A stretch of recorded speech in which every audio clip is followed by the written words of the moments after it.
That could wait.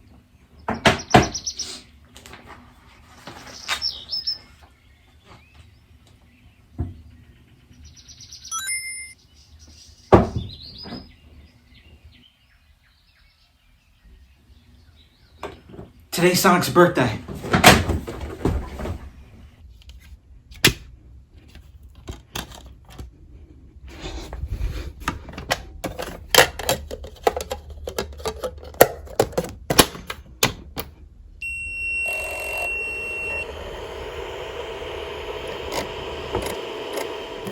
It's no news that the Sonic the Hedgehog series is turning 30 years old this month. In fact, as the day this video goes up, Sonic the Hedgehog will have officially celebrated and entered his 30s. The Sonic celebration has been potent throughout the internet this year, and it's been further fueled by the reveals of upcoming projects of the series that came with the inaugural Sonic Central event a few weeks back.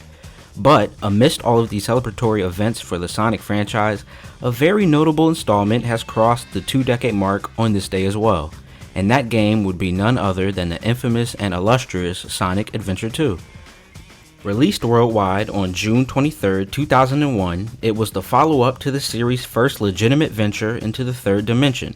It was the title to introduce some of the franchise's most prominent characters. It was Sonic Team's gift to the fans commemorating a decade of the Blue Blur, and it was the Hedgehog's final fantasy on Sega's hardware. SA2 marked a lot of important points for the series and its history, and because of that, among other reasons, the title has been generally regarded as one of the franchise's most complete and highest offerings. Sonic Adventure 2 is a bountiful topic within the series community, and some of the best analysis and retrospectives from creators on this platform have used the game as its muse. Anything I could offer from that regard would just be recycling sentiments more thoroughly explained in videos much older than this. But in its 20th year, a new question presents itself. With the turbulent times of the franchise that followed, the 3 console generations that have come and gone since its release, and the ebb and flow of the industry that trailed Sega's exit, how has Sonic Adventure 2 held up 20 years later? Let's talk about it.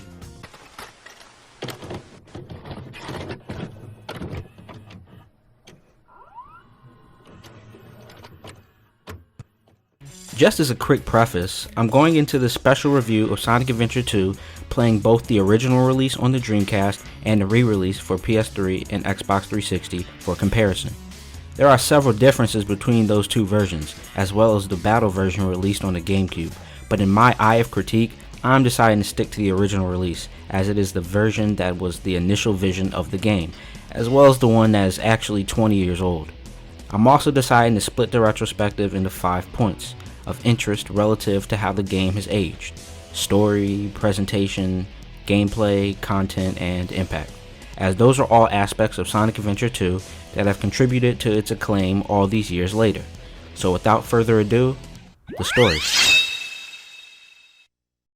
The story of Sonic Adventure 2 in my eyes has always been one that is the least difficult to grasp of all of the post-Genesis era titles. As the franchise continued to get more and more experimental, the plots became just as convoluted as well. Of course, there are some exceptions in recent times, but in context to the period SA2 released, the game's story was pretty thorough amongst peers in its genre. Eggman discovers a lost super project of his grandfather's work, breaks into a government facility, and releases the assumed project, which turns out to be Shadow the Hedgehog. Shadow, haunted by a memory in which he presumes he has a goal to fulfill in revenge for the fallen cousin of Eggman named Maria, Shadow offers his services to Eggman in favor of his assistance in helping that goal be achieved, demanding Eggman to travel to the abandoned space colony Ark. Insert Sonic and friends, who become involved after the government mistakes Sonic for Shadow and arrests him. Now, I'm not really clear how that distinction can't be made, but it still isn't a plot hole nonetheless. After a failed burglary attempt at the Master Emerald by Eggman and the then newly introduced Rouge the Bat, a self-proclaimed treasure hunter and an actual government spy, Knuckles breaks and shatters the emerald in pieces to protect it further. Shadow shows Eggman the Eclipse Cannon and convinces him to use it to gain leverage on the planet, and Rouge joins their party through bribery of a Chaos Emerald. Tails and Amy come in to free Sonic from prison while Eggman's party continues to gather emeralds to power the cannon, firing off a threat that alerts the heroes of Eggman's plan in action. Using an emerald that he canonically acquired in the first Sonic adventure, Tails rallies the group to track down Eggman's base and hastily follows him to the Space Colony Ark. Knuckles and Rouge collide again on the way there. Rouge almost slips to her death, even though she can fly, and Knuckles saves her in an act of kindness. In return, Rouge helps him restore the Master Emerald. Sonic's party gets into the Ark and Tails reveals a counterfeit emerald he created to hijack the Eclipse cannon from functioning. Eggman then seizes Amy and Tails, in which Sonic attempts to dupe Eggman using the fake emerald. The Hedgehog fails and Eggman sends him off the Ark in a rigged escape pod, which consequently blows up. In an act of revenge, assuming his friend is dead, Tails takes down Eggman. However, Sonic soon reappears, revealing to Knuckles that he somehow used Chaos Control with the fake emerald. Eggman panics and orders Shadow to stop him, but Sonic defeats Shadow in battle. The Doctor then dips off and sneaks the last emerald into the cannon, which subsequently triggers the cannon's real purpose that was given to it by Eggman's grandfather: to destroy the Earth in vengeance. The Ark begins plummeting towards the atmosphere, and everyone on board is forced to team up and stop the Ark from crashing into the planet. Shadow takes a bit more convincing from Amy, but eventually chooses to help after a moral shift. He and Sonic team up after Shadow encounters the Bio Lizard, which used Chaos Control to fuse to the Eclipse cannon. The two go into their super forms to take down a mutated boss, and Sonic returns from the fight in good health.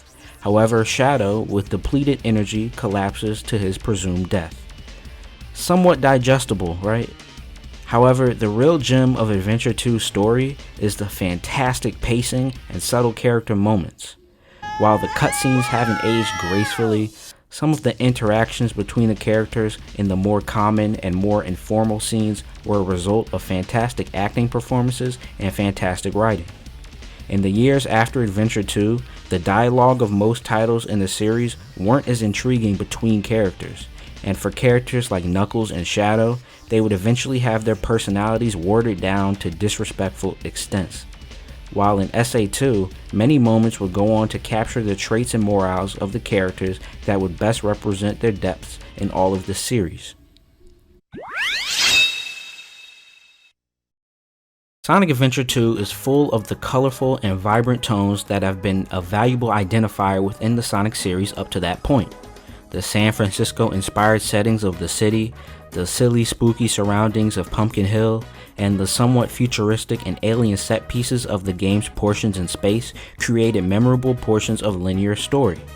When the gameplay tends to reach a crawl in momentum, some of the dynamic stage gimmicks keep the game interesting.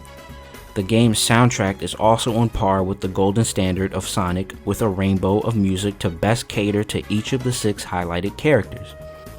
From Sonic's upbeat rock tunes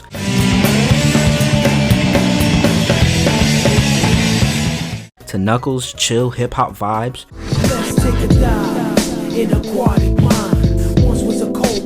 to Rouge's smooth jazz notes,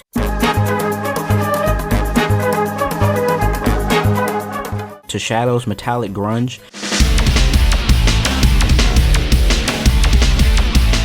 many of the tracks in the game cemented a musical tone used to identify the main characters from that point further. The complete look and feel of Adventure 2 preserved the peak of Sonic's aesthetic in the mind of a majority of fans, with a consistent attitude and a spirited effort to get the player invested in the world. The presentation of the game is simply impressive for the Dreamcast hardware, and truthfully, due to the cleaner and cartoonish visuals of the setting of Sonic Adventure 2, the game as a final product holds up pretty well all these years later, especially compared to its competitors in that market at the time. The voice performances in the game are great, all things considered, and David Humphrey's rendition of Shadow will always be the best in my personal opinion. That being said, the infamous poor mixing of the audio and syncing is an unignorable fault, though both aren't as bad in the Dreamcast release compared to Battle and the 7th generation ports. However, the game's presentation is only the second most vital component of the final product. We have to talk about the first. I notoriously don't favor 5th generation games for how the gameplay has aged, as the transition between 2D and 3D in video games was one that wasn't very smooth and without flaws. Of course, the main culprit being the terrible camera mechanics that cursed nearly every prominent title during that era. That being said, with the Dreamcast being the earliest console in the 6th generation, I often consider it a 5.5 generation console, and it is reflected in its flagship titles. However, with the gameplay of Sonic Adventure 2 divided into 3 parts, it is much more divisive to measure. The more traditional levels of Sonic and Shadow are linear and of quick nature. The mech levels of Tails and Eggman are slower and more strategic, and the exploration-based stages for Knuckles and Rouge are vast, paced, and tentative at times. While the Hedgehog levels require speed, it also requires great attentive efforts. The jitteriness of the controls become a threat when platforming and often results in some unfavorable stints of gameplay. Another aspect is the character upgrades. While it's a fantastic addition in a vacuum and one that I would love to see return in some way, it tended to complicate parts of Sonic and Shadow's functionality at times, being completely jarring in quick action moments, while on the other hand, being a huge help for the shooting and treasure hunting stages. Speaking of the treasure hunting stages, the Emerald Radar's downgrade from the first adventure is a big hit to the streamlining capacity of these levels. In that same vein though, considering how pace-breaking the hunting stages can potentially be, barring mad space, the levels are enjoyable and hint at the open world potential that the series held moving forward, even if it wasn't expanded upon the way it should have. The bosses in Sonic Adventure 2 are dynamic as well, with my only gripe being how exploitably simple they can all be, as most can be spammed to completion in seconds. To its credit though, that may be the perfect skills gap advantage for players looking to speedrun a game in a franchise all about doing things in a speedy fashion. But the gameplay isn't limited to the main story, as there is a handful of additional assets to address. Sonic Adventure 2 is a game with plenty of offerings that makes it have some of the best replay value in the whole series. Aside from the relatively short and sweet main story of the hero, Dark, and last chapters, the game has a 2-player mode. The mode offers an additional 6 unlockable characters that join the initial 6, those being Amy, Metal Sonic, Tikal, Chaos, Chow, and Big the Cat.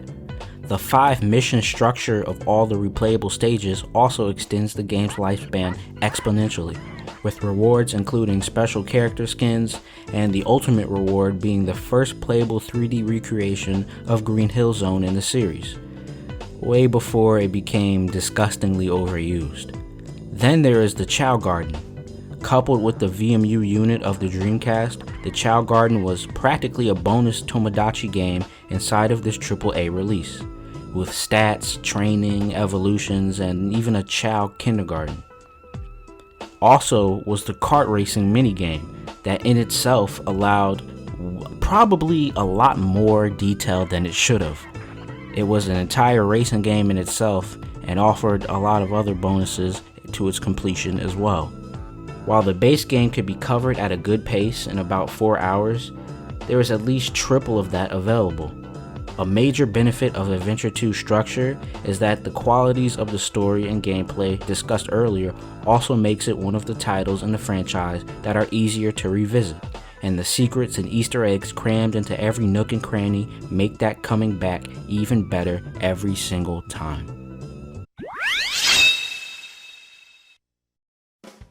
Impact is arguably the most retrospective aspect to critique, and it cannot be denied that Sonic Adventure 2 is one of the premier action-adventure platformers of the early 2000s. In context to the industry as a whole, Adventure 2 set a precedent for games that followed in its two sides of the same coin approach in storytelling for 3D platformers. Its effect on the Sonic franchise itself is much more potent, from as simple as the many iconic lines from the game that have ingrained itself into gaming culture references. Far so good. Hey, that's... That blue hedgehog again, of all places. I found you, faker. Faker?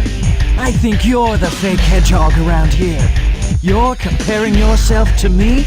Huh, You're not even good enough to be I'll my make you eat those words! In addition to Rouge and Shadow later becoming favorite characters who have reprised their roles several times, games that followed, like Sonic Heroes and Shadow's own self-titled game, expanded on the lore of adventure from different aspects.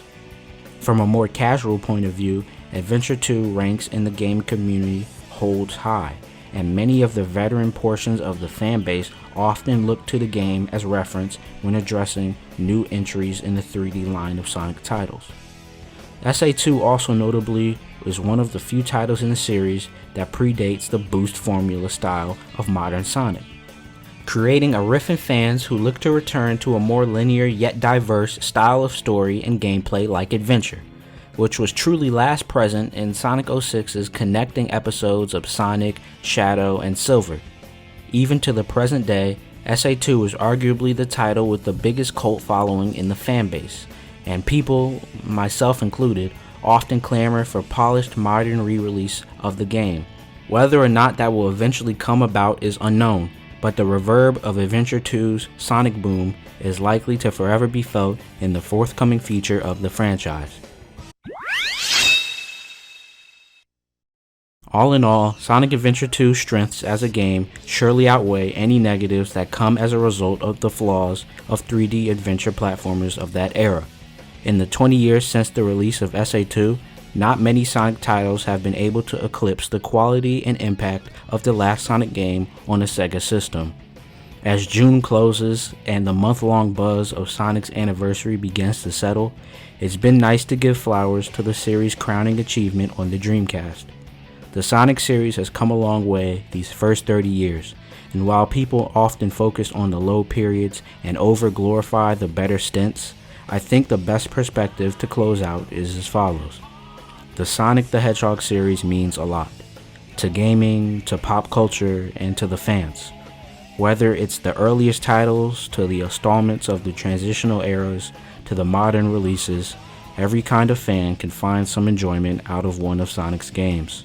And like I've determined in this video with Sonic Adventure 2, even ones that are older than most. So past all of the critiques, all of the jokes, and all of the overreactions, here's to Sonic. The first 30 years have been a roller coaster ride, and I hope the next 30 are just as interesting. I wouldn't want it any other way. And if you got to this point of the video, thank you so much for watching. As always, take care, good game, and I'll see you guys soon. Peace.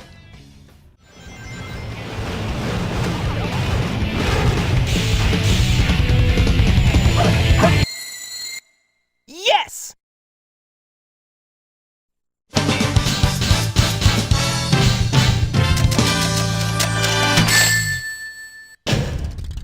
Too easy. Piece of cake.